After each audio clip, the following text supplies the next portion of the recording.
Texas's 2026 season preview. What do we expect from the Longhorns in 2026? Well, looking at their just team overall, I want to start with their offense. Arch Manning. This is Arch Manning's year. Let's be honest. This is the season where Arch Manning needs to come out and show us that he can do it. Because we didn't see it last year. We didn't see the Arch Manning that we thought we were going to get. We didn't get it. We didn't get the Heisman Arch Manning that we thought. We didn't get the top SEC quarterback Arch Manning. We didn't get any of that. The question is, can we get that this year? We put a lot of expectations on Arch Manning last year. Like if you think back to the preseason, around this time last year, we put Heisman favorite on Arch Manning. We put Texas national championship top 3. We put all these expectations on him and that team. And did they accomplish any of those expectations? No. They went 9-3, missed the playoff, and Arch wasn't top 10 in Heisman. What do we do in 2026? What do we get from Arch Manning this upcoming year? Because for my money, I'm not putting anything on Arch Manning, that's for sure. Because I need to see it first. I have full confidence that Arch Manning can do it in 2026. I have full confidence that he's going to have a really solid year. I have full confidence in everything I'm saying. But my question is, my personal feel is I need to see it first. I can't put all my eggs into a basket that I haven't seen any production from. Can't do it. But in 2026, when they play Ohio State in week 2, we'll get to their schedule at the end of this preview, but they play Ohio State in week 2. Do we finally see it then? That's what I want to know.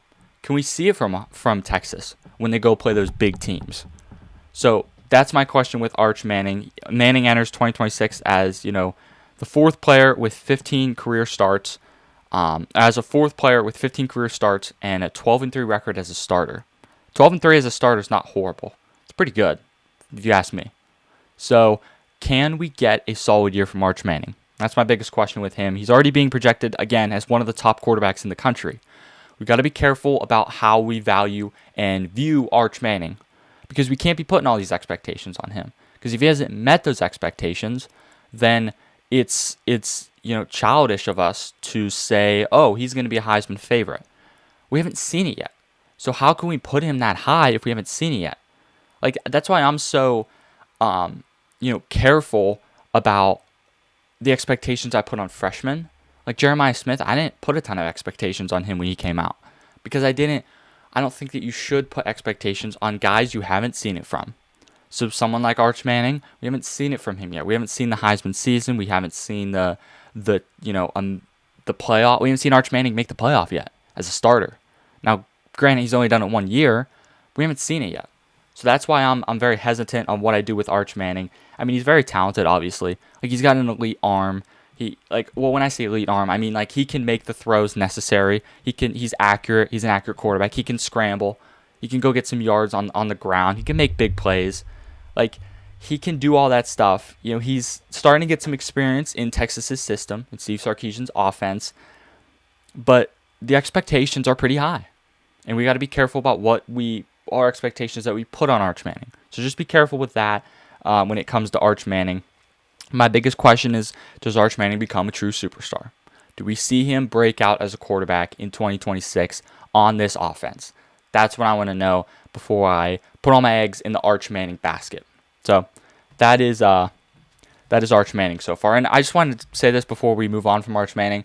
He has the ability to be a top quarterback. Fully has the ability. He has the ability to be the best quarterback in the SEC. He has the ability to do all these things. I just haven't seen it yet. So that's where I'm at with Arch Manning. What about the running back room with Texas? This is a room that I am really high on. I don't have any questions about Texas's running back room. That is for sure.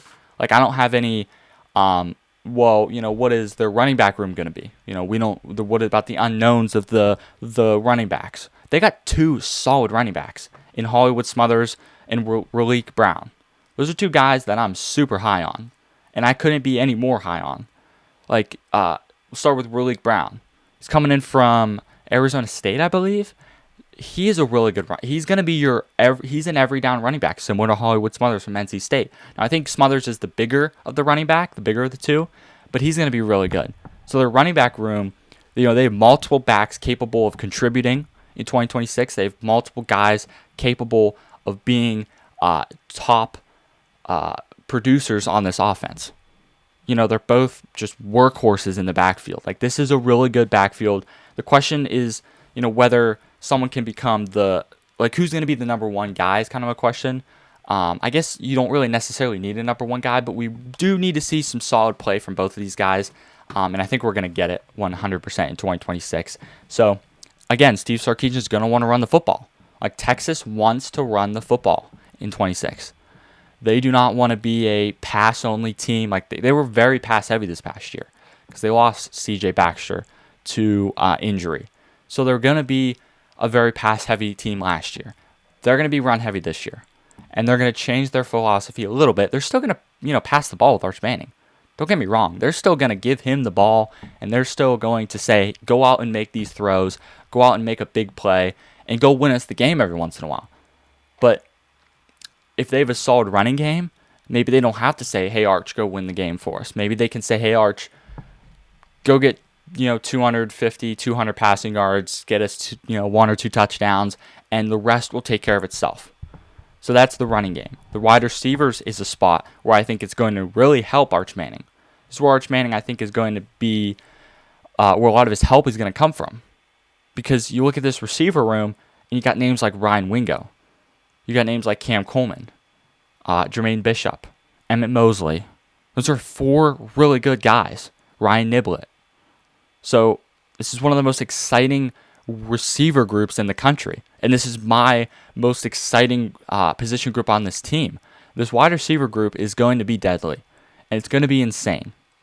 Again, Wingo is a major returning piece. And Cam Coleman is a portal guy. So, with most portal guys, it's like, well, what do you get from him? We know what we're going to get from Cam Coleman. We're going to get a really good season. For my money, it'd be a 1,000-yard season.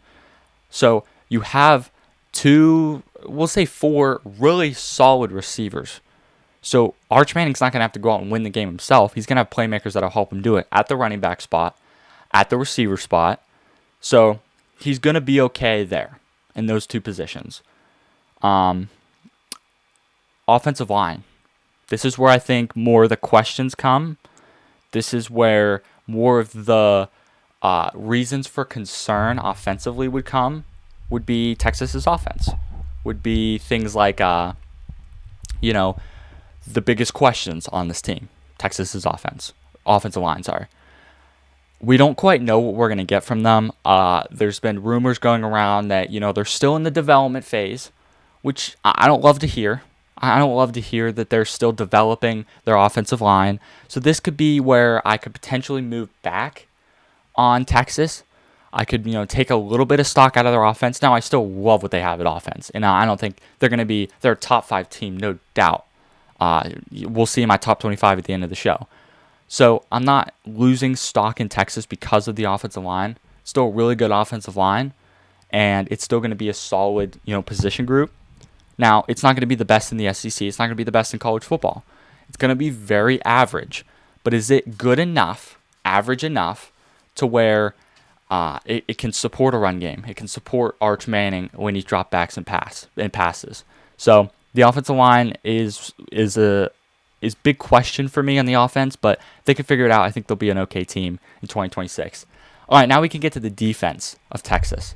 Defensive line and edge rushers.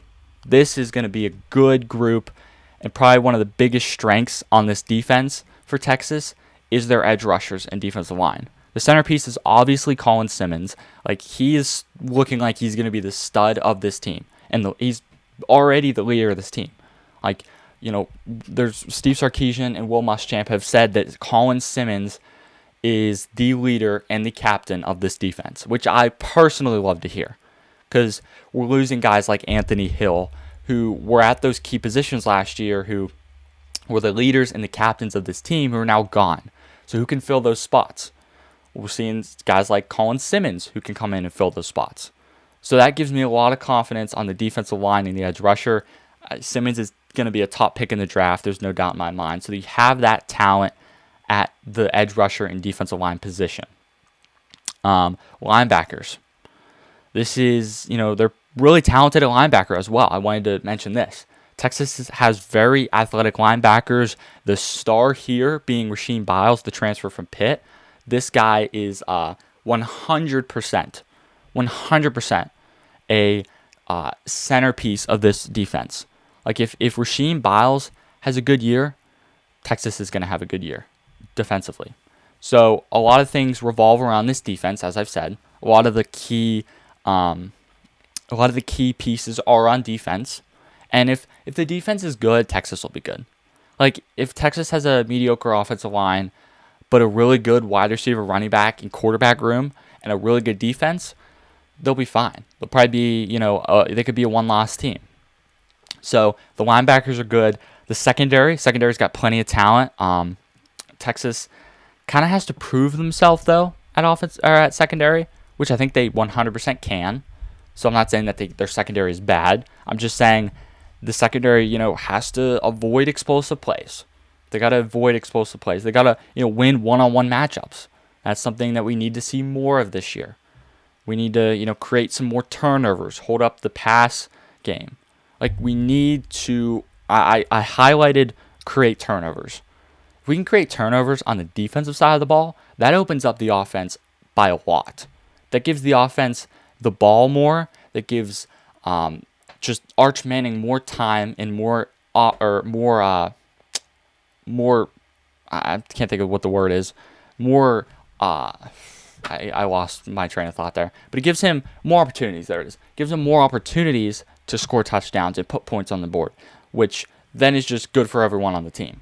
So the secondary of Texas is going to be a key position here.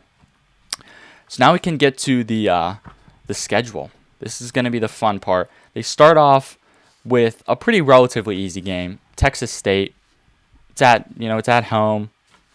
Starting off easy there. Okay. Now we jump right into the tough part of their schedule, the meat of their schedule. You got Ohio State. You got them at home, but you still got Ohio State. It's going to be a tough game. And if you can get a win there, that'd be amazing. So you have Ohio State. You have UTSA. You have Tennessee. Tennessee could be sneaky. You have Oklahoma.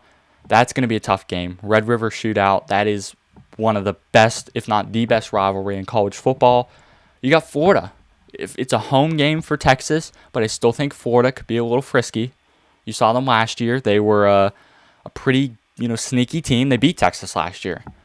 So pay attention to that Florida game, please. I think Florida's better this year than they were last year. So pay attention to that Florida game. Ole Miss, that's a tough game. There's no easy win against Ole Miss this year. Mississippi State, you got at Missouri, at LSU could be a tough game. LSU could be a frisky team. You got Arkansas, and you end with at Texas A&M. Texas A&M's a team that could be a tough team.